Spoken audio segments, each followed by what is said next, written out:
We have Big Ten football in Iowa City in just over a week. Welcome to the Voice of College Football, Hawkeyes. So we bring you Iowa football talk each and every Tuesday, 4:30 Central Time, 5:30 Eastern, and we're going to talk Minnesota Golden Gophers to continue our series in looking at Iowa opponents for 2022 right here at the Voice of College Football. Corey Bratta will be here soon from the Hawkeye of the Storm, but since we've got him on the line, let's get right to a look at the Minnesota Golden Gophers. And we got Daniel House on the line from Gophers Guru. And this is some of the smartest football talk you're going to come across when it comes to Daniel's platforms. And Daniel, we appreciate you being here. And before we get started, want you to let everyone know where they can find you and your work.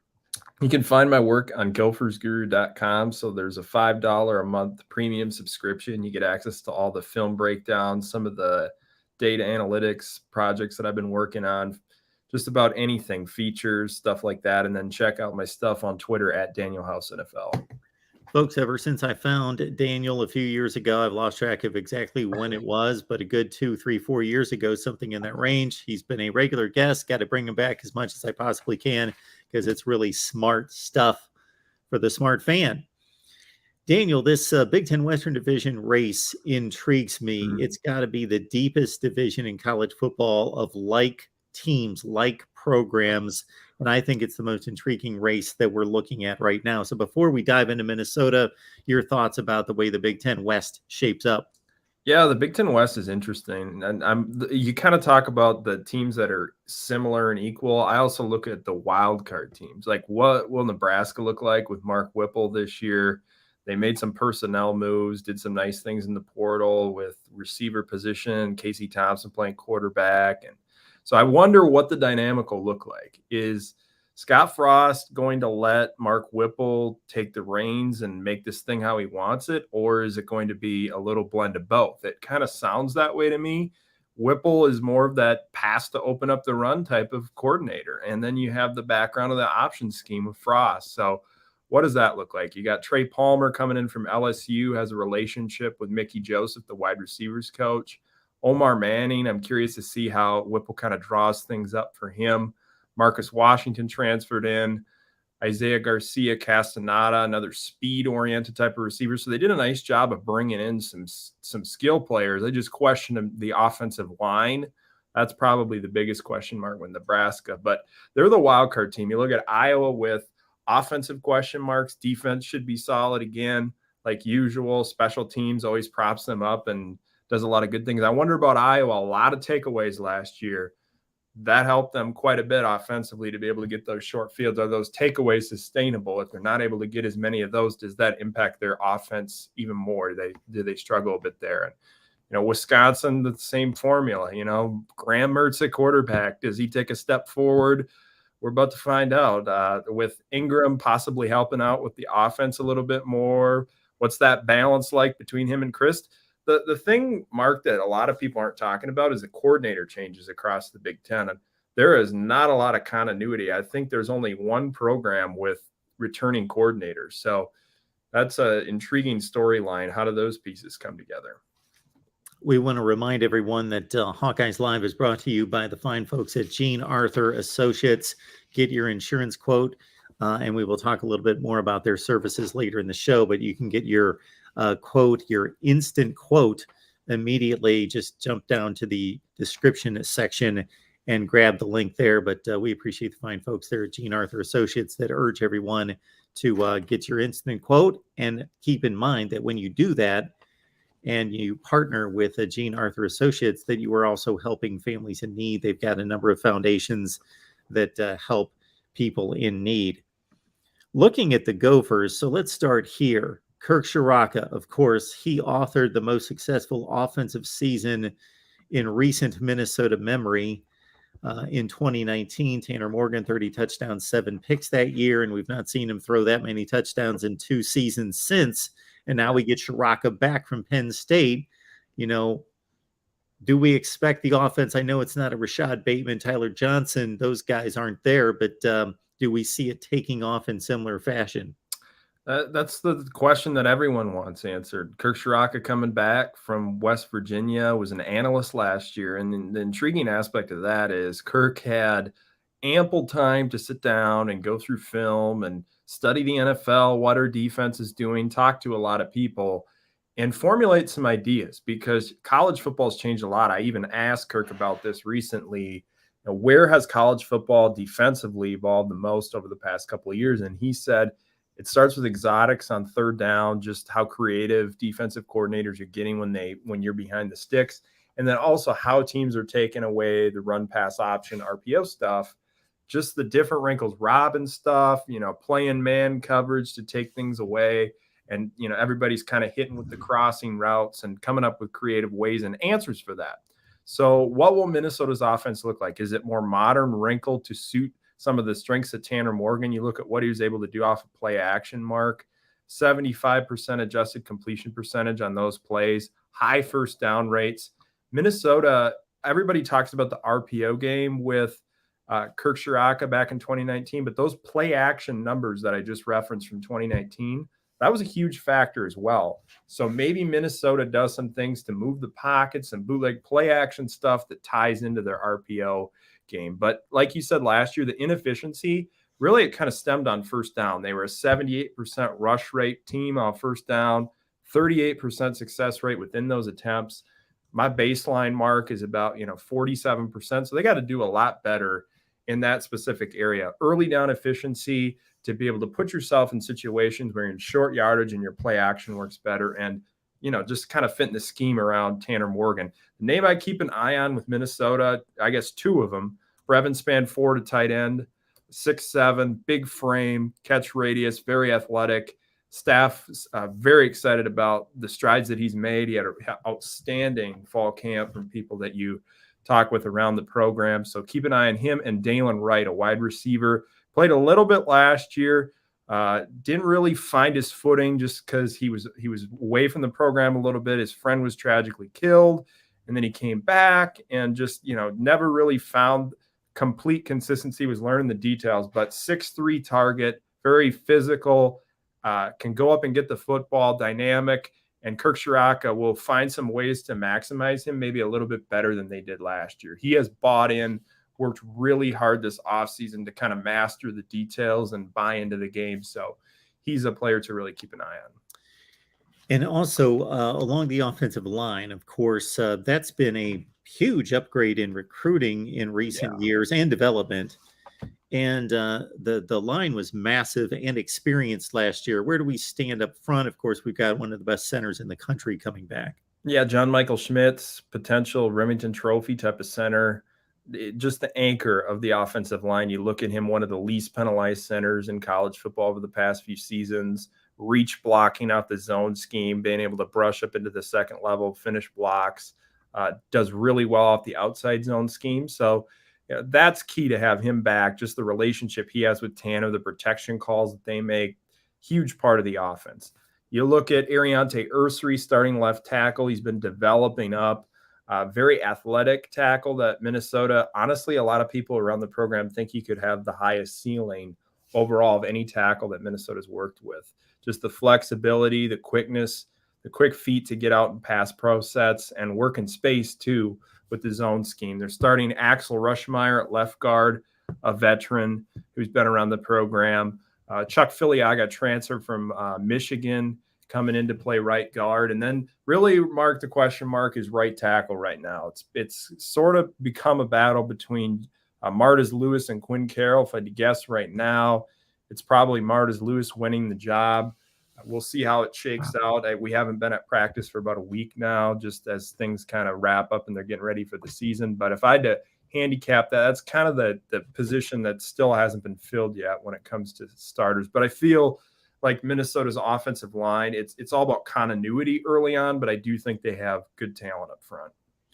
Yes, Ferris, you're right. We do need a Minnesota channel among our 25 for the Voice of College Football. We'll get on that at some point. I got all I can handle at this point, and everyone else that's wanting some Iowa talk, keep in mind we're wrapping up our series. We've brought guests on here to represent the entire schedule across the board.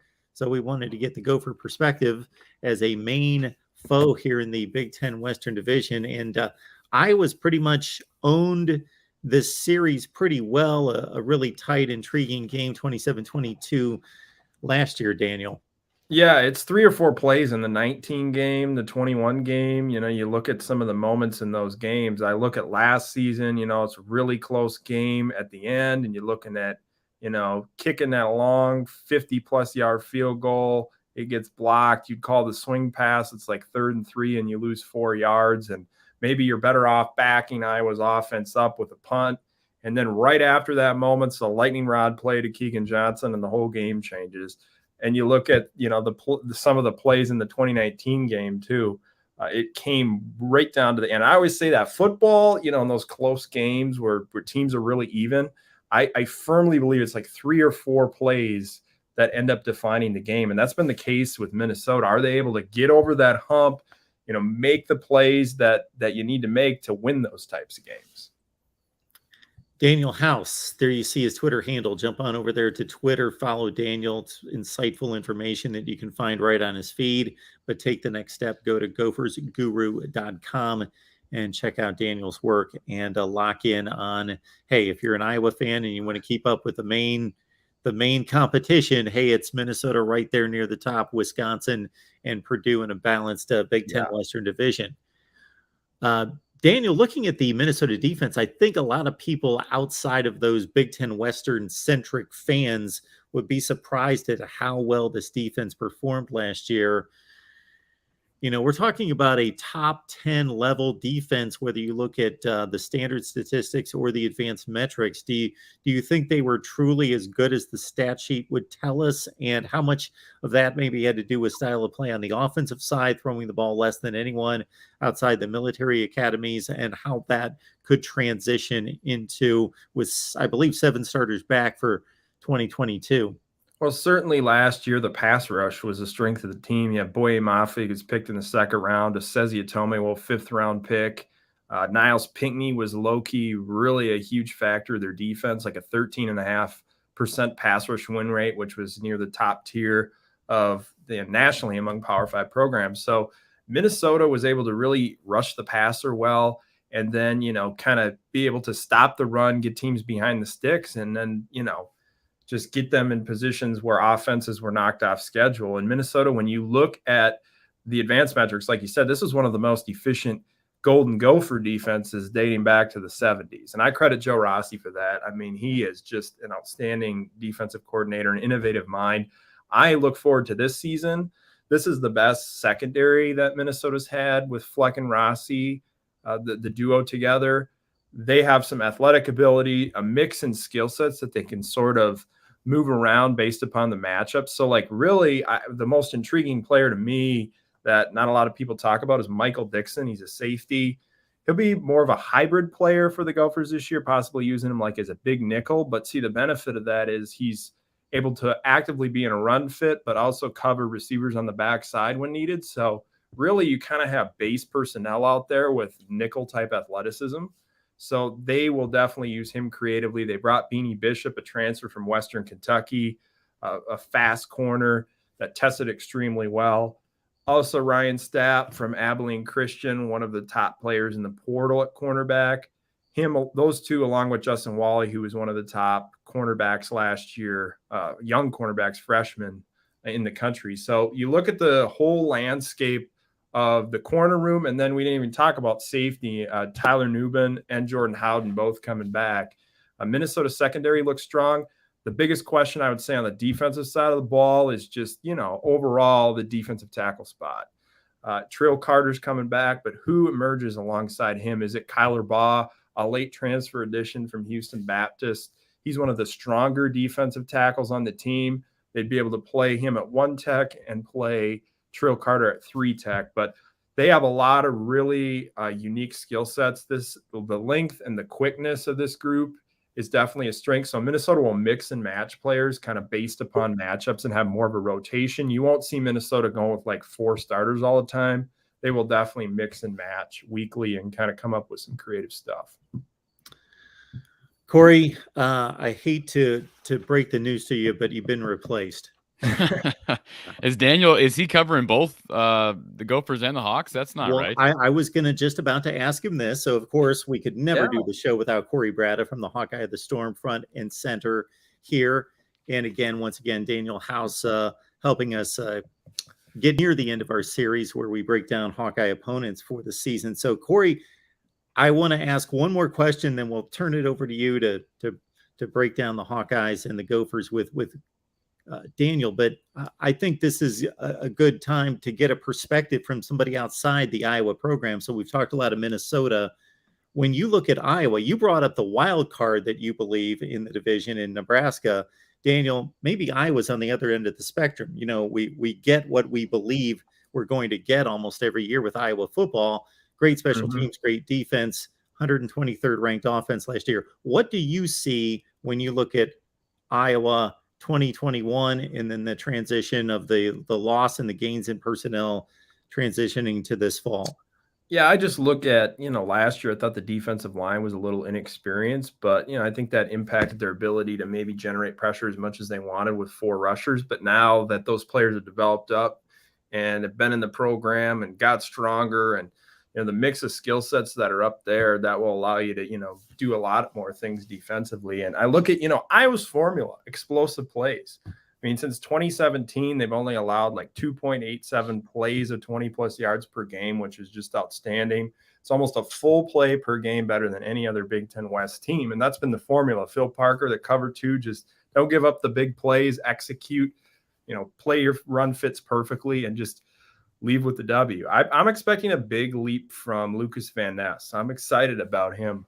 I look at, the ability last year at his size to play inside and do so well. Now you get him out on the edge, and what does Logan Lee look like? And, I also wonder about like Joe Evans. Is he going to be able to shine more in a full-time role? I'm just kind of curious to get your perspective on the D line in Iowa. Daniel, you just rattling these guys off the top of your head? Or you got a depth chart in front of you? That's impressive. He's rattling off guys in the depth. What am I here for, Mark? I dug into Iowa, getting ready for this season. I appreciate a guy doing his homework. I agree with you. I mean, the hype around Lucas Van Ness, I think, is real. He is now chiseled. I mean, he looks like a Big Ten. I want to say he looks like Drew Ott did during his heyday. But, I think he has the opportunity to develop into a guy that they run primarily outside, although Kelvin Bell has proven he likes to kind of run guys inside and out. One guy you didn't bring up who I think is going to make a big difference is Aaron Graves, who's a central northern Iowa kid. Not far, actually, probably just as close to Minneapolis as he is to Iowa City growing up. He does not look like a freshman. Now, he's going to play a lot on that defensive line. I just got done a little bit ago recording a podcast that'll be released on my channel later today, and I just continue to say that. The spring I was a bit skeptical about the defensive line because you brought it up, Daniel. They didn't get a lot of pass rush on the quarterback. I thought there was some good scheming early with some stunt action from Phil Parker to create pressure, kind of scheme that up. But it really wasn't as natural or organic as we've seen out of Iowa lines that featured an Anthony Nelson, AJ Epinesa, Claiborne, Ott, etc. So I think they have that this year with Van Ness. I'll tell you a guy, Mark, I continue to hear tons of hype about every single day. It seems like somebody else is saying something about this guy, and that's Noah Shannon on the inside, which wouldn't have been the guy I would have guessed preseason because he's not a real big tackle, but I think he's going to be tough to run block against. And Y.A. Black played really well on Saturday during Iowa's closed scrimmage. He's a mammoth of a man. I stood next to him at Iowa Media Day, and I'm like, my goodness, 3 of me may make up like half of him, Mark. Like, he's just huge. So once the light kind of flips on for him, he's going to be dangerous, and maybe it has. So I think, for this matchup specifically, Daniel, predicated on the run with Mo Ibrahim back, Iowa's going to be hard to run against. And not that they were easy to run against last year. You talked about explosive plays. Iowa did kind of take a step back last year with explosive plays given up. I believe they averaged giving up 4 a game, and in 2020 they gave up under 3 a game. So that's an area that I'm sure Phil Parker has addressed. I actually asked him that at media days, and he gave a quite interesting answer to that question. But that will be intriguing to see. What does Minnesota have? Will we get the quarterback play that we had from 4 years ago, or will we get it what we've had at Minnesota? Not that it's been bad the last 3 years, but it's been manageable. I mean, I would say, can we agree that Minnesota's had a game manager style of quarterback play over the last 3 years. Is that fair?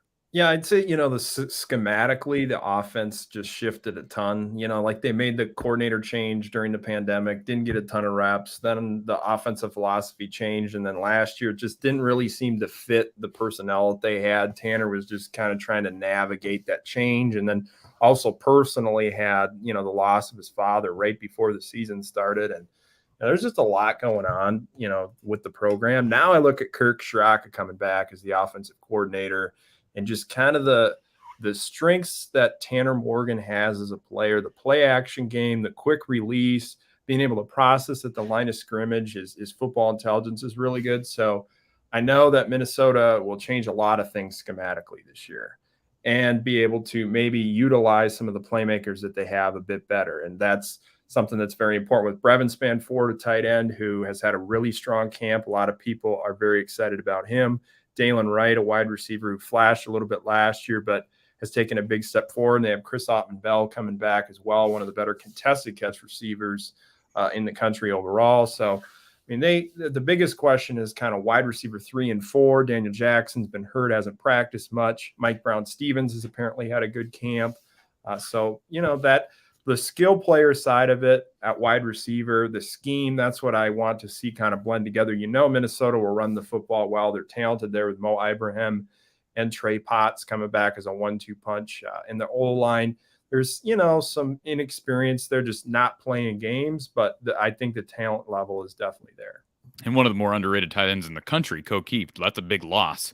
Yeah. He got Minnesota got Iowa on a pretty big fake last year, being one of Iowa's really, I thought, more solid corners of the Kirk era, maybe a little bit underrated in Matt Hankins. And that was that game last year.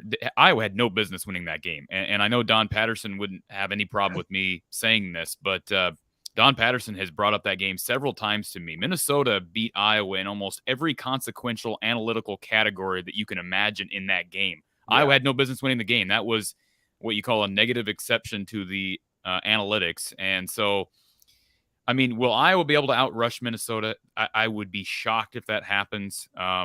Even if Ibrahim were to go down, and nobody wants to see that happen. I think that kid's got a great future, and it hurt the Big Ten when he went down last year. But I do think that Iowa can hang in that category with Caleb Johnson. Somebody asked about him in the chat. I do think they're going to be better at being able to create first down gains, which seems like so ridiculous that we're talking about being able to gain yards on first down. But I don't know how many. I'd love to go back and track this, and I haven't. How many times on first down Iowa lost yardage last year? And it kills you when you're you have a depleted wide receiving core, and they certainly do this year, and you have an offensive line that you're juggling with injuries and whatnot. You cannot afford to get behind the chains. And so the running backs that Iowa has right now, Caleb Johnson and Gavin Williams and LaShawn Williams, those guys are built for positive yardage, even if it's 1 or 2 yards, stay ahead of those chains. That will help. And if they can at least hang in that category, it's going to be hard for anybody to score against Iowa. We know how good Iowa is in the red zone defensively. By the way, Mark, here's another thing that we should bring up, and I talked about it on the podcast. It'll be released here later today. Iowa's kickers have just turned it on. They're just all of a sudden, they just don't miss. They were, I think, 15 of 50. The Kids Day Open practice we were at, I think they went 15 of 15 combined. They had a closed scrimmage Saturday. They each went 7 of 7. All of a sudden, it's just like a light bulb came on. They don't miss. We'll see if that happens in front of 70,000 fans. And the game is up in Minneapolis. So yeah. I don't know. It's going to be intriguing to see lots of interesting storylines. Special teams is the X factor for Iowa every year. Field position margin, #1 last year. The takeaways tie into that. The strategic play that Kirk Ferentz has with the special teams.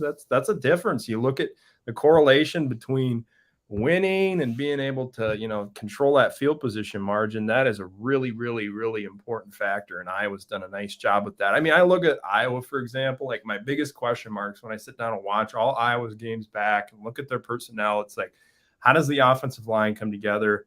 What type of play do you get from Spencer Petras? And then navigating the receiver room. I know Deontay Vines was emerging and looked like he was going to be maybe a surprise impact player. And you look at, him possibly being able to come back mid-season, it sounds like.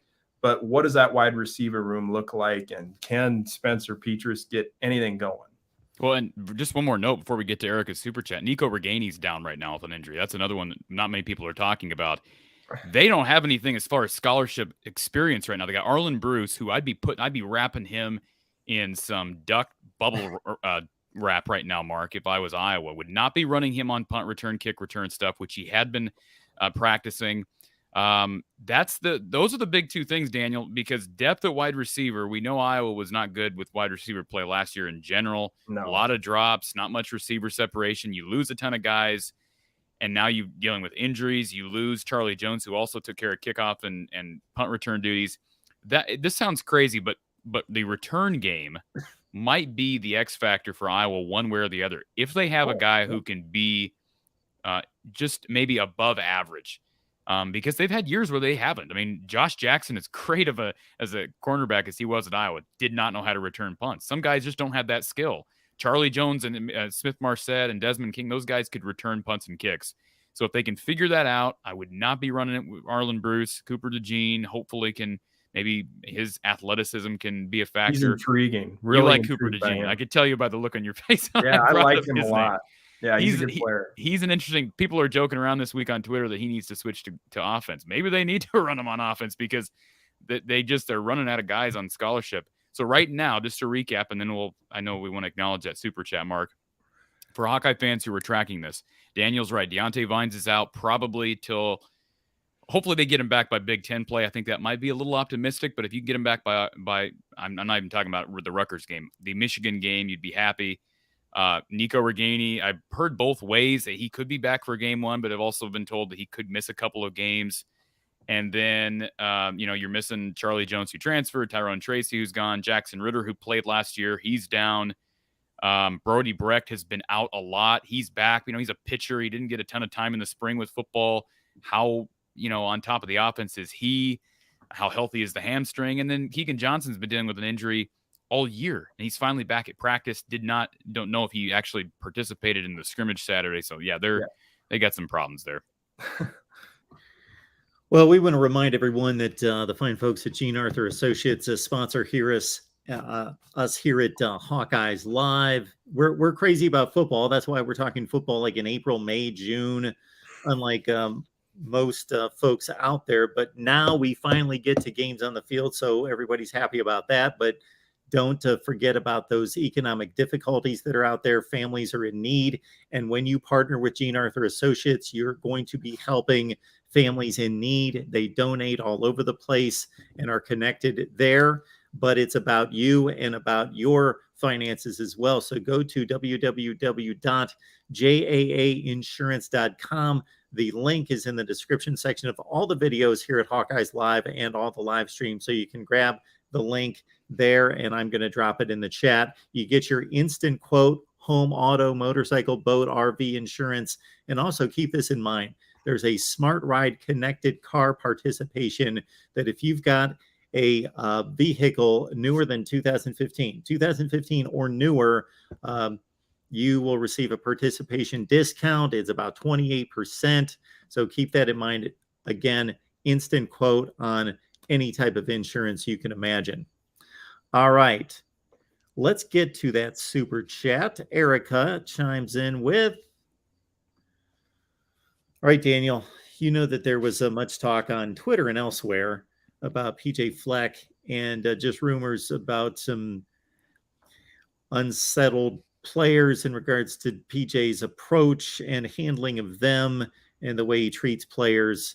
What is, I don't know that we're going to really know the truth, but what are your findings? All I know is the players that I talk with love PJ, and from what I've been around the program, it's very unique and it's not cut out for everybody. Like the expectation level is high. There's a purpose behind everything that they do, like all the sayings and everything.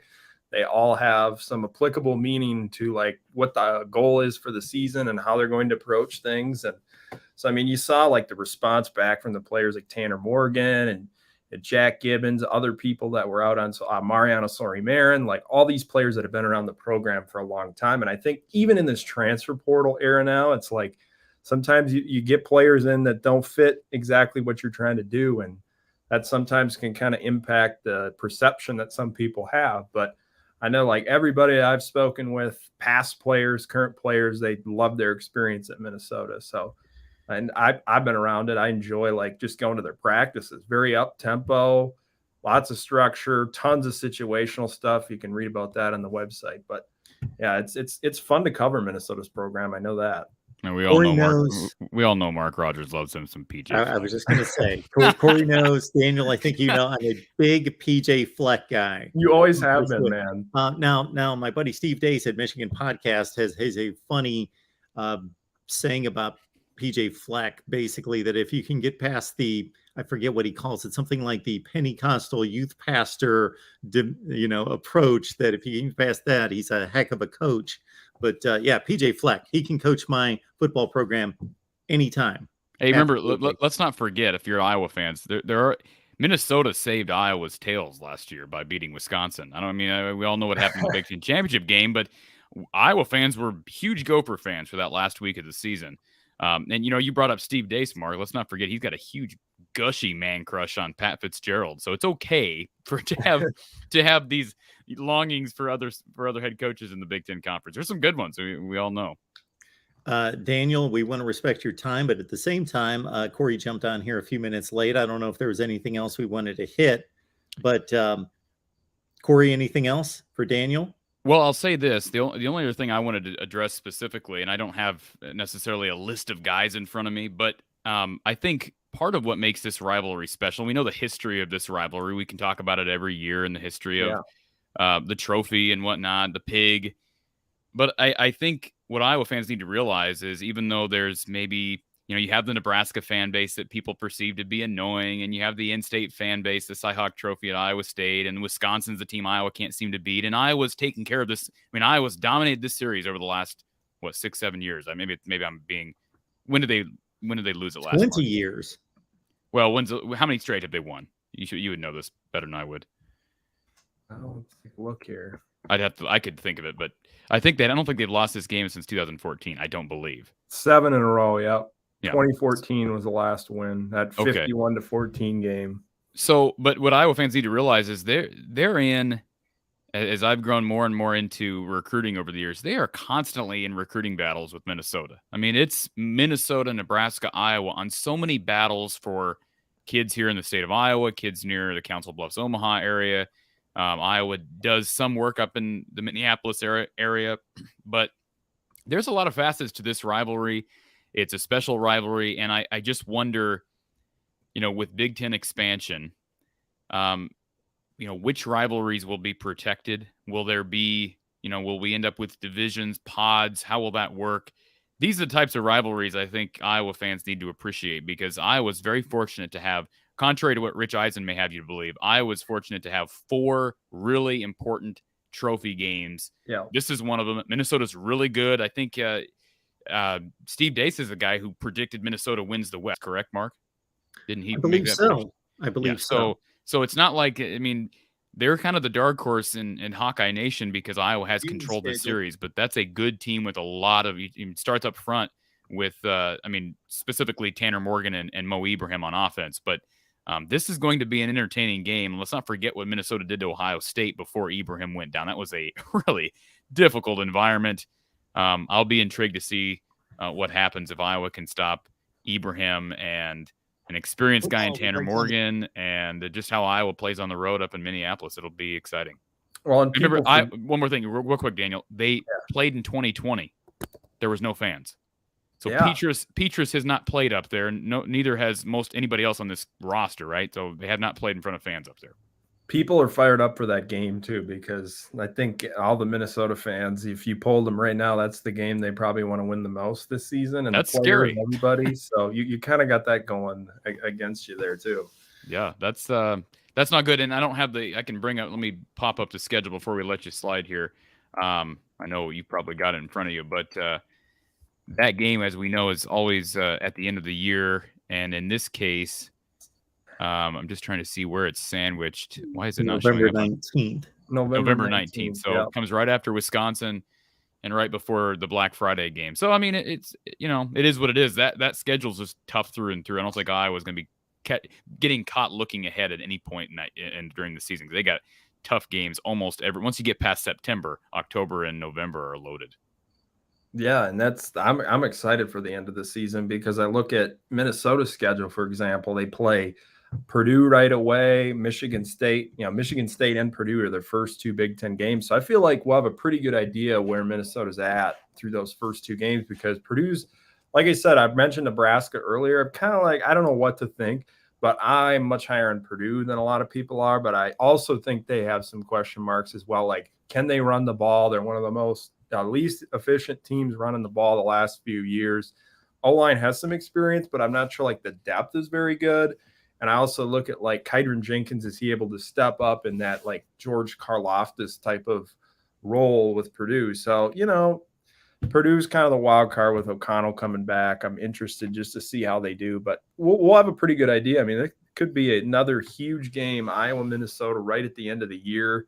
Wisconsin's the last game for Minnesota, so they love to create that scheduling, rivalry right at the end with everything on the line. So and it's likely that'll be, unless I think the one caveat here, and barring some crazy development, if Purdue loses to Penn State, then my vote is that the division is determined by those last 3 weeks, those games: Iowa, Wisconsin, Iowa, Minnesota, Minnesota, Wisconsin. To me, that's when the West will be determined. Those 3 games. The first game, Penn State, Purdue, the Huge. First game of the year is the toughest. Like, Huge. You don't know anything schematically. You don't have an idea of any wrinkles that are going to be implemented. So that levels the playing field. Like you mentioned last year, Minnesota's winning at the half against Ohio State. Mo goes down. Jordan Howden, the safety, gets hurt. You've got your 4th-string safety playing. You wonder what the outcome of that game would have been like without those 2 injuries. So that levels the playing field, the first game. That every coach you talk with says the first game is a nightmare, even the first couple of games, just because you don't have that volume and understanding of what things are going to look like. But you mentioned it earlier, Minnesota last year being able to win 9 games. I mean, they had a running back apocalypse. They were all the way down to a converted linebacker, Derek LeCaptain, running the ball. They were still able to do it well enough to win, and they had to just kind of grind things out. But now, like you mentioned, it all comes down to, what does that offensive identity look like? How does Kirk Straka mold that? Because I think the defense will once again be the strength of the team. Daniel, thank you so much for stopping by, breaking down the Golden Gophers. And it should be, if everything lines up the way I think the 3 of us anticipate, one of the key games in the Big Ten Western Division, the second to last weekend of the season. Yeah, absolutely. Daniel, thanks for having me. I always love coming on and talking a little football with you guys. Thanks, Daniel. Absolutely. Thanks, Daniel. Yep. See you later. You booting me off here too, Mark? Yeah, I just want the Iowa show to myself. Absolutely. Where's that Iowa? You need to get that Iowa helmet, Mark. I told you to go get a Niall Kinnick leather helmet. No. Yeah. I don't need to get anything. I know. I don't need to get anything. I've got 31 helmets back there. Yeah. And after about 8 or 10, I haven't purchased another one. They come in. So if the Iowa fans care enough to be ranked with the likes of Nevada and Air Force and Navy. Yeah. Come on, Iowa fans. Who's going to get Mark a Iowa helmet? To be fair, I've shut down the P.O. box here in the last maybe 6 weeks. So that's not been available. So we got to get that cranked back up. And no, that's not Daniel. That's, of course, Corey Bratta from the Hawkeye of the Storm. So you just released a new piece of content. Well, not released yet. It will be released here this evening. Just my what I've been told occurred during that closed scrimmage Saturday. Also an interview with Iowa men's basketball forward Philip Herbracha. But the details from the closed scrimmage on Saturday, quite interesting. And I'll kind of tease it, Mark, because I don't want to give everything away on here, but let's just say the offense did not look good at all. Now, it's one practice, and I was also told that was – don't laugh. Listen, don't laugh. In the words of Jim Boeheim, I do make jokes, but that's not a joke. The offense looked bad. So my question would be, as a follow-up, would be, based on what standard does the offense look bad? Are we talking about it looks bad compared to recent Hawkeye standards? Uh-oh. Well, no. Listen, I am telling you this. I've been told on good authority, the same source that gave me this information also told me that's not typical of what we've seen this fall. So the offense has looked better throughout much of fall. This was the one close scrimmage they had at Kinnick, inside Kinnick Stadium this fall. So, yeah, there is some concern there. No question about it. A lot of concern. But they're not totally healthy yet. And you hope that, Mark, they should be able to, with as good as this defense, I believe, I'm starting to get sold on this defense. I'm starting to think this defense is going to be one of Phil Parker's better units, which is a pretty big statement to make when you think about how good that defense is year in and year out. I think that they can take care of business. I have no reason to think they can't take care of business weeks 1 through 4 with a poor offense like they did last year during their winnable games. Poor offense, good defense. I mean, last year they left plays out there on defense. As many turnovers as they created, they gave up more big plays. I brought that up to Daniel. They gave up more big plays than they did in 2020 per game. They have an opportunity to shore some things up. They're going to have a better pass rush. I don't know. I'm not ready to say that this is going to be a historically good defense because you and I both know, Mark, I am not a guy that loves to buy into hype. But I am buying into the hype on the defensive line because I just don't think they're going to have enough snaps for everybody. And that's a good problem to have because, man, they have the difference this year too, Mark, when you compare it to last year. Yeah, they had depth last year. They started out with 7-8 guys that could run. But it was youth. It was a lot of young depth. And it was a lot of bodies that maybe weren't ready for, 20, 30 snaps in a game. I think they've got a lot of bodies that can take that, 20, 30 snaps a game if necessary, along with the guys like Aaron Graves who are, new and physically ready. I just think they're built differently, physically, mentally, experience-wise. He brought up Van Ness, and he's a guy that you notice that you and I never talk about Lucas Van Ness, but Iowa fans, like there were 2 Iowa beat writers today, 2 columnists that both published articles about Lucas Van Ness like at the same time, which I thought was kind of humorous. But my point is, people are really bought into Lucas Van Ness, and I just struggle to buy in until I see it during game action. I remember 2015 being at game 1. I believe it was Iowa, Miami, Ohio, although it could have been Illinois State or one of those other MAC schools. And I just remember Drew Ott wreaking havoc on every single play. And we'll never know if Iowa had won that game against Michigan State had Drew Ott played. Because I'm telling you, that guy was a different. You remember how good Drew Ott was, Mark? Absolutely. Yeah. That dude was a stud. No, I think in that close of a game. Absolutely. And let me tell you something else. He was absolutely put over the barrel by the NCAA by not being given an extra year in college. It was an absolute travesty. He's now farming. I believe he's over in the Council Bluffs area. That guy should have been in college in 2016. He should have been in the NFL in 2017. But I think it just kind of, it's hard. It's hard to get to the league when you don't play your final year and you're recovering from an injury and you're trying to fight back. I feel bad for him. But my point is they've got guys who might be able to step up and be that Drew Ott-esque player like a Van Ness, or maybe it's Aaron Graves. And I don't think Aaron Graves is going to be getting 10 to 15 snaps, but just purely from a pass rushing perspective, when he plays, he's going to make a difference. He physically looks like one of the more impressive players on the team, and he's a true freshman who just enrolled. And let's not take a slight at the MAC. Let's not place Illinois State in the MAC now. Okay. I'm sorry, you're right. They're FCS. You're a MAC guy. I know you're a MAC alum. You take offense to me putting Illinois State in the MAC. Illinois State's a good FCS program, are they not? They are. I believe they're. Who would really be ashamed of me for saying that would be Don Patterson, because aren't they Missouri Valley? Yes. Or is that used to be called the what did it used to be called? Which Illinois school did Don coach? Western. Okay. Tony Romo went to one of those. I forget which one. Maybe it was Southern Illinois. I thought his was okay. One of them. There's also an Eastern Illinois, right? Yeah. Yeah, I can't keep track of the directional schools at Michigan, let alone those schools in Illinois that play FCS football. I dropped my record prediction link in the chat if anyone wants to check out. If you just want to skip the season, if you're going to be like vacationing or traveling around the world, you just want to know now what Iowa's final record's going to be, then you check out the record prediction.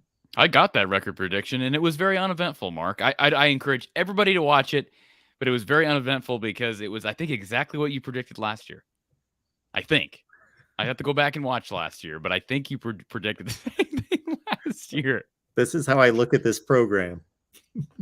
I understand. And I'll say this, that Iowa's defense, as great as Iowa's or as bad as Iowa's offense was last year, and I still think it's going to be well below average this year. I'll be shocked if it's not. If it's not, Mark, if it's average this year, then they're the favorites to win the Big Ten West, and I think they got a shot at winning the Big Ten. If it's average, I think that's how good the defense can be. I mean, had it been average last year, Mark, they'd at least been. They would have had a chance, right?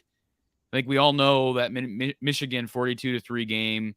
It was 42-3, but it was a lot closer. Michigan ran the score up in that game, Mark. It was a lot closer than 42-3. It could have been 28-3. Yes. I'm just saying, defensively, Iowa hung with Michigan early. It was the one big trick play that gouged Iowa. The defense held, I think it was 14. They held them to 14 points in the first half, Mark. The offense couldn't do jack squat. Yeah. I know. I'm just saying. We're a third of the game.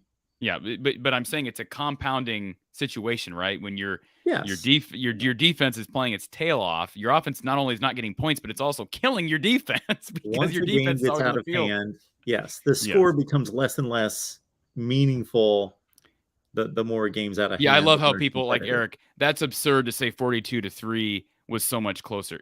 If you watch the game, you know exactly what I'm talking about. I do. Exactly what I'm talking about. That's why I gave you 14 points back, but that's still 28-3. 28-3, but again, we're playing hypothetical here with an average offense. 42-3 with an average offense doesn't sound like the game could be close, but if you talk about a defense holding a really good Michigan offense to 28 points, Iowa's at least competitive in that game, and they were not. And did I because the defense hear you say that Iowa could win the Big Ten championship? Why not? If you're in the Big Ten championship game, you're telling me, I mean, again, we had this discussion on your call-in show not that long ago. Just because I make a statement like that does not mean I think Iowa could be the best team in the Big Ten. It has to do with the division they play in, schedules. And then it's only one game, sure. Then it's only one game, right? Yes. A la 2017 Iowa, Ohio State in Kinnick. One game. Yeah. They're predicting not playing the Big Ten championship game at Kinnick Stadium, are they? What's that? I missed the news that they were moving the Big Ten championship game. So are you saying that Iowa doesn't know how to play on the road? Is that what you're saying? I think that they have a greater advantage there than way more than most, great percentage. And that's to their credit. Yeah. Well, I mean, listen, you're right. In big games, Iowa's got to prove it on the road. But I mean, look, I think they put up a 50 burger on Maryland last year on the road during on a night game. And I get you, so it's Maryland. Well, Maryland was a 7-6. I'm just saying, it's not like Iowa does not show up on the road. Last year, Iowa lost at home, ironically enough, to Purdue, and then lost on the road at Wisconsin. So I think Iowa's got a bigger problem than theoretical road woes. Yeah. No, I'm not pinpointing them as having road woes. I was more accentuating their advantage at home. And some folks won't like it here, but I clearly state off the top of that video that I did not believe that Iowa was the best team in the division last year. They won the division. They weren't the best team.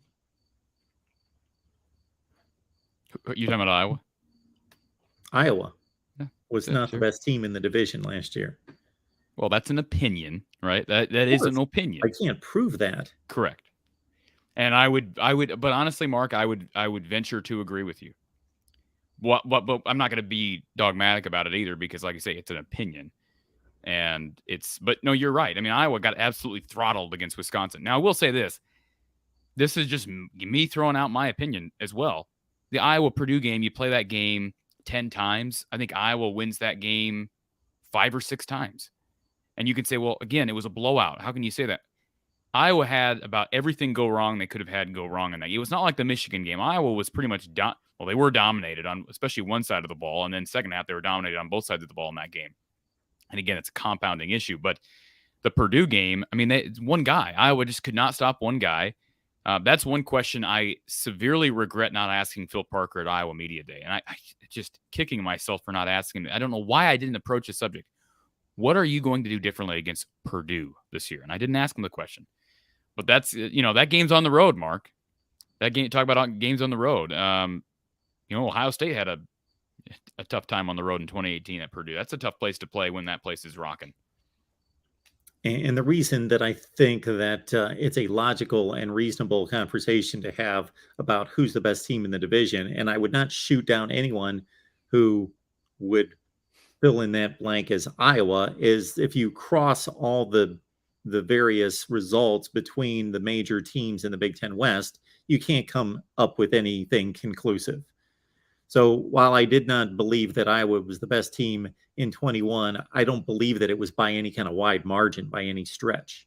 So that's not my point, that they were the third best team in the division and Wisconsin was so much better than them. No, I do not believe that. I just don't believe that they were quite the best team in the division. Mark, they won a bunch of, we talked about this. They won a bunch of close games by the skin of their teeth, but they did, in their defense, they did beat Minnesota, who beat Wisconsin. Mm-hmm. Sometimes that's you my just have... case in point of my last point. If you look at the various big matchups in the Big Ten West, then it's inconclusive. Okay, real quickly, give me your most. I know what you're going to say, Ireland, but is there a game after? Don't say Vanderbilt, Hawaii. Is there a game after Northwestern Nebraska? That's 2 games already. Most in a short schedule.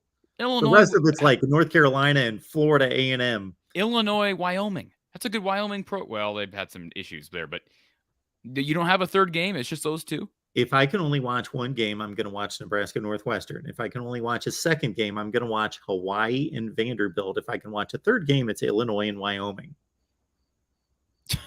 You're watching Hawaii and Vandy over Illinois and Wyoming? I'm just curious for different reasons. Okay. So are you doing I know you've got your post-game shows, your different channels. Are you doing any post-game shows on the main channel Saturday? Nebraska Northwestern. Okay. Will be on the main channel. Yes. But you will not be a part of that, will you? I will be there. Yes. You will be there. Okay. I will be. I am needed. Then I have reason to be there, Mark. I'm going to enjoy watching that. I wish you'd do a Vanderbilt Hawaii post-game show. How many viewers do you think you'd get? How many viewers do you think you'd get for Vandy Hawaii post-game on the main channel? Oh, I believe because it's college football's first Saturday, we'll get a lot of viewers, but they won't be interested in discussing Vandy and Hawaii. It will not be a true Vandy Hawaii post-game. They'll be calling and asking about everything else. Sure. Yeah. Fair enough. I'm just happy. Listen, you and I both, we're happy. It does feel to me, and I'm a college football guy in general, I didn't ask you this year about doing your 24-hour live stream. I told you I wanted to do that again this year. You have not brought it up, Mark. I'm assuming you're not doing it, which disappoints me, but to each his own. I will say this. It doesn't really feel like the season gets started until that coming Thursday with Purdue, Penn State. Is that fair? Sure. Yes. Of course it's fair. Yeah. I mean, was it Minnesota, Ohio State last year? Kind of the same thing. It didn't feel like that week 0 game. The week 0 game was so odd because you're coming out of the COVID year, and it happened. And Nebraska found a way to lose another game that they should have won, but it just felt like football started the following week, and I think that's going to be the same this year. Week 0 games in the past have not been, number one, primarily Power 5 games. Number 2, they have not been conference games, so that's why it felt odd because we usually get. I made this comment to somebody this afternoon that week 0, I will be watching teams like everybody else that I would never watch the rest of the season. I'm, of course, not going to watch. I will probably never watch Vandy the rest of the year, Hawaii the rest of the year. But I would like to see those teams play. And there you go. Erica, who is going to win, Northwestern or Nebraska? I'm not answering that question. I've had Cole slide into my DMs several times asking me if I want to change my pick. I have not made a pick. I think he thinks that I'm going to pick Northwestern. I've not made a pick yet. Corey, last week or the week before, both of us we had a narrative going where we were really railing on Scott Frost. Absolutely. His ability to blow games versus Pat Fitzgerald Yep. And a lot of people took it. I saw it in the comments in the chat. I saw it later in various comments to the video. And then at other points in other channels directed at me to say, Mark and Corey have picked Northwestern to beat Nebraska. Oh, You can imagine the Nebraska folks got a hold of that, like, an hour and a half later on the Nebraska show, and we're throwing that in the chat all over the Mark picked Northwestern to win. Mark, how was I didn't ever check. How was the Notre Dame conversation taken on the Notre Dame channel? Because you did post that segment on the Notre Dame channel, correct? Yes, I did. How was that? I never went back and looked, nor do I really want to. No, I'm sure it's full. I'm sure if you go under your YouTube studio, I'm sure you're going to have to click on comments being held for review for a lot of those comments, because I'm guessing there's some questionable behavior from some Notre Dame fans in reaction. Let me share this real quick, and then I'll answer Erica's question kind of in a roundabout way. I do want to share this because this has to do with you. Let me see if I can pull it up here. I wouldn't normally share comments from my channel, but this one was an encouraging comment. You always enjoy hearing. I'm sure you were encouraged by these positive, kind comments.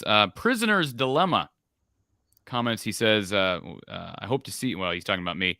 He says, you and that guy on The Voice of College Football are both very good at what you do and deserve to have a bigger audience. It's very nice. Very nice comment. That is nice. I appreciate that. That guy over there. No, that's very nice. I don't expect everyone to remember my name for sure. And anytime I can pick up some level of respect, that's nice to see. And you probably noticed when you joined, since you were a few minutes late, that people could not wait to see you, and we're happy to see that Corey showed up. Oh, that's nice. I appreciate that. They thought, we received so many comments about, what did you turn this into, a Minnesota show?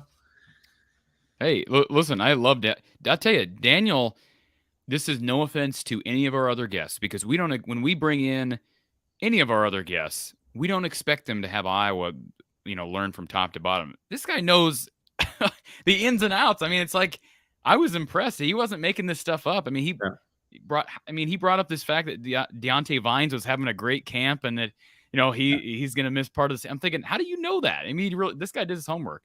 I think he is both that locked in on football all across the board. So if we would have surprised him and said, can we see you in 5 minutes and bring you in, that he would have been pretty well versed. But then he also takes his time to do his homework, wants to represent well, and like a true professional, brushes up and gets ready to appear and know his stuff. Absolutely. And in answer to Erica's question, because we appreciate the super chat, I'm not going to give you an answer because I will be releasing my week 0 picks later this week. That feels good to say, doesn't it? Doesn't that feel good to say you're releasing your game picks later this week? Oh, it's a long off season, Mark. I'm only going to pick 3 games, and I just told you which 3. They're the 3. I don't see anything else on that schedule worth predicting. So I believe I'm only picking 3 games, and those are on Patreon. So I've got to honor the folks on Patreon that join our platform over there, because they get the picks. But I will say that I will have a dilemma picking this game, because I do believe that Nebraska has decidedly, I'm not going to call it significant or that there's no comparison, but decidedly better talent, a better roster. But that doesn't always win the game. Also, was just told that to expect a surprise or 2 on the depth chart that's going to be released next Monday. I don't know what that means. It's sort of cryptic, but that's a message that I just got from someone who is in the know. So we'll see what that means. I did see just a couple other news and notes. I do want to address, can we address Rick Gustafson's question? Because he's asked that a couple times. I'll throw it up. There you go. That's about Caleb Johnson playing time. I don't know how much playing time he's going to get, Rick, because when I saw him at Kids Day, I actually thought Jazzy and Patterson looked better. But then every other report that I've heard from outside of Kids Day is that Caleb Johnson has been sensational. And even though the offense was bad on Saturday, Mark, it sounded like Caleb Johnson performed well. he's like Aaron Graves, kind of on the flip side. He's ready for the Big Ten physically. And you remember when Iowa signed him, I remember talking to you about this kid and saying, look, this guy's 6'1", 6'2", 220. He's ready for the Big Ten. He's kind of a poor man's Braylon Allen, if you look at him just from a physical standpoint. Whether he can turn into that type of a runner, I don't know. Whether I can get the line play that Wisconsin gets year in and year out, that's a big question mark. I will say that Jennings Dunker is a guy that I keep hearing rumblings about on that offensive line. If you're rooting for the run game to get a lot better, and you should be if you're an Iowa fan and you want a chance to be, top 80, top 70 even in the country, you have to be able to figure out some chemistry on that offensive line. I think Connor Colby will likely be your starting right tackle. I'll be surprised if he ends up sliding back into guard. Mark, he was deployed out there because of injuries in the interior during fall. I would guess Connor Copley will stay out there, which is fine by me because I think I'm tired of playing this juggling game at right tackle between a couple of guys who struggled last year in Jack Plum and Nick DeYoung. I think if you can get Colby out there to play solid, Richmond, his health, I don't know that he's back. He's been banged up. They need Colby at tackle. I'm convinced of that at this point. Where is Nick DeYoung going to fit into the mix? Will he fit in the mix? I don't know. But all I can say is Caleb Johnson is going to help the cause because you have a guy who can run the shoulder pads down, and he's a downhill runner. He's not going to be pitter-pattering. He's a guy who's going to get you positive yardage even when your line is below par. And so far, we don't have any reason to think it's going to be above average because it was well below average last year. Looked better in the open scrimmage here a couple weeks ago, but hasn't been proven on game day yet. Folks, it's rare when you can save money yourself and then you can also help those in need. And that's exactly what you're able to accomplish with Gene Arthur Associates. They partner with us. And when you partner with them, we basically support each other in the fact that you can get an instant quote from Gene Arthur Associates. Go to www.jaainsurance. You see that right in the description section of all the videos here at Hawkeyes Live. Go to any video and you can get the link there. It's www.jaainsurance.com. Gets your instant quote on home, auto, motorcycle, boat, RV, and renters insurance. You can also inquire about a number of other insurance policies, including life, dental, health, and otherwise. And 1 in 10 quotes with a vehicle of 2015 or newer is offered Smart Ride Instant with an average discount of 28%. There's also another discount available connected to Smart Ride of 40% at renewal. So when you get your quote, what can you lose? Check it out. You could save a few bucks. And then also understand that Gene Arthur Associates partners with families in need. And so you're giving back in that way as well. All right. So your number one game is obviously going to be the Huskers and the Wildcats. We got a family dinner on Saturday night, which is fine by me because it's like, hey, this last Saturday where there's not really meaningful. I mean, there's their main exception. All due respect to the Commodores and the Rainbow, whatever. But let's acknowledge there really aren't meaningful games Saturday night. So you've got Nevada and New Mexico State is the feature game on ESPN2. And then you have a slugfest between Duquesne and Florida State in the afternoon on the ACC network. Am I right in saying no ESPN games? I don't understand. What, no ESPN games? What's more important on ESPN this time of year, Mark? I don't care if it is North Texas and UTEP. What is more important in the start of college football for ESPN to be televising? So the best game on any of the ESPN networks would be that Nevada, New Mexico State game. So you would think that they would put that on 10 o'clock at night. That's probably the issue right there. But there's no games on ESPN all day. Yeah, they should have moved that earlier in the day. And I don't know what they show. I should know this better, but I don't know what they show this time of year on a Saturday afternoon. Well, let me just say this. There is a bit, I mean, if you're a diehard Iowa fan, and I think everybody watching on here probably is, I mean, there's reason to watch that game on ESPN2 at 9, right? Because Iowa plays Nevada, 2 weeks after the start of the season. So, yeah, I mean, that's I don't know how much I'll probably lose attention, but I'll probably flip on that game. And What did New Mexico State do last year? Do you remember? They were Were they in a awful. bowl? They weren't in a bowl No. game then. They were, I'm going to guess, 2-10. Okay. And Nevada, of course, is they lose Jay Norvell and their starting quarterback as well. Yep. Hey, I nailed the Aggies record. Yes, 2-10. 2-10 last 2-10. season. That's going to be a fun one between. So, in other words, if Nevada loses that game, that's an indication that that might be that. It probably is. I know that's maybe an insulting statement to Wolfpack fans, but if you're looking at Iowa's schedule, the easiest game on Iowa's schedule right now on paper, it's probably Nevada. Yeah. And but that's showing a lot of respect to John Stiegelmeier and the Jackrabbits, because that's a tricky South Dakota State team. I have a weird, one of two things is going to happen, Mark. Either that game, we're never going to look back and we're just going to, that game's going to be a routine win as a season opening game normally is, or it's going to be one of those games where you get to the third quarter and you're like, they're not really pulling away. This is kind of making me nervous. And I hope it's not that, because I'd much prefer a routine game and you can kind of get you can develop your depth a bit. I mean, they're not going to, we know how tough the schedule is. There's going to be very few opportunities to play young guys. And if I'm Iowa, I'm playing all the quarterbacks when I get an opportunity. That's not a Kirk Ferentz thing to do. Kirk is usually very hesitant to play his second and third string quarterbacks with meaningful snaps late, even in garbage time. And I say meaningful snaps, I'm not talking about handing it off to LaShawn Williams. I'm talking about throws and actually running your offense, giving the quarterback the playbook. And I'd love to see what Labus and Padilla can do in actual game action. We saw Padilla last year, so I'd actually be more apt to give Labus the nod.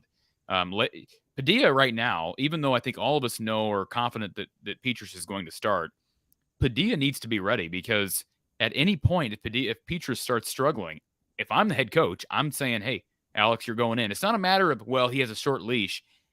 He has not proven himself to a point of no confusion at that position. So, I think I do have reason to believe that this report that I just gave you, that there's going to be a surprise in the depth chart. That has nothing to do with quarterback play, and that's what I've been told. Nothing to do with quarterback play, so that can be dismissed. But I think there will be surprises on the depth chart, and you just hope injury-wise Iowa is somewhat healthy by the time you hit October, because you're going to lose Vines and Reganey.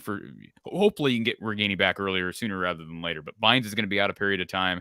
All those other receivers need to stay healthy. They need to figure out somebody who can return punts and kicks, not from the wide receiver room.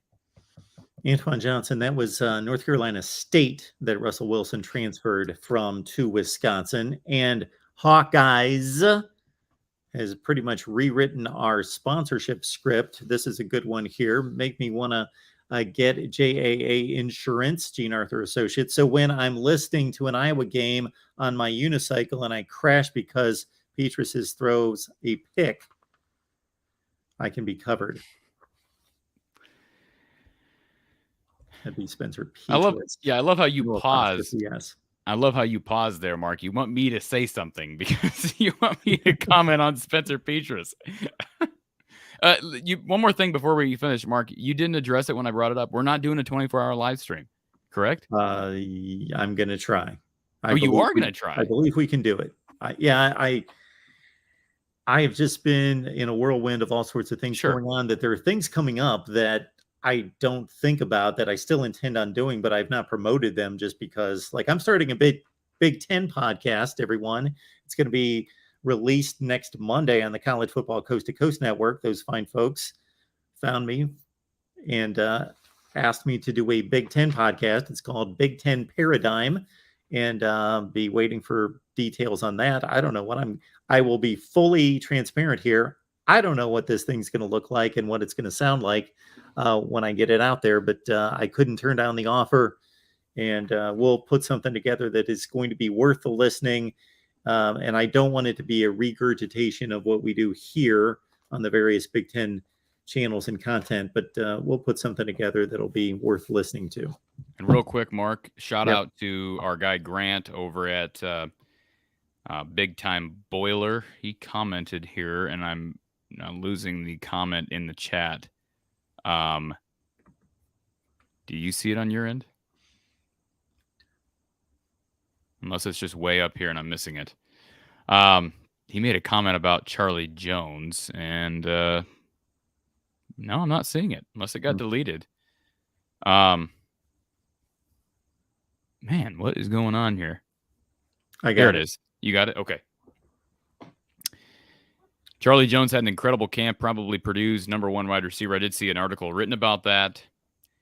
Again, Mark, what did I tell when he transferred, and the Iowa fans that are simply apologists and don't like rational thinking, when they were all chiming in saying that he wasn't going to play, and that means he was falling down the depth chart and he's not even close to being one of Iowa's better receivers. What did I say? You said he's going to be missed, and that and I believe I said I think I have reason to believe he may have been Iowa's most complete wide receiver. Yes. If he ends up being #1 in Purdue, at Purdue, now we'll see what he does in game. We're not going to have to wait long. It's not like this is a report that came out 2 months before the start of the season. We're going to find out here about a week and a half, a little over a week, Mark, a little over a week. Yes.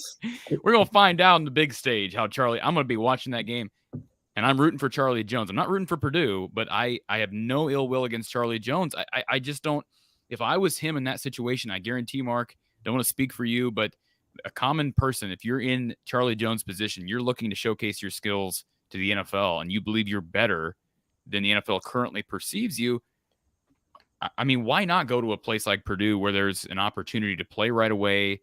And I mean, if Iowa saw him differently than Purdue, I certainly would trust Purdue's ability to evaluate the wide receiver position better than I would trust Iowa's ability to evaluate. And that's just a fact. I mean, Iowa has not recruited very well at that position over the last few cycles. Yes, they got Bruce and Johnson. Those are anomalies. But since the Smith recruiting class, and that was a good class, they have struggled recruiting at that position. So it's going to show on the field this year. You hope that Iowa can figure out a way to defend that Jeff Brom offense, because it's going to be, 2 of your top 3 guys, I think, are going to be Tracy and Charlie Jones. Yeah, just odd to see 2 guys transfer within division play, but we're going to see that more and more as the transfer portal continues to be a major factor in college football. Hawkeyes Live every Tuesday, and now think of this, folks. Next week, we will preview an actual game for 2022, South Dakota State at Iowa City on September 3rd. So be back here next Tuesday at 4:30 Central Time for Hawkeyes Live, brought to you by Gene Arthur Associates.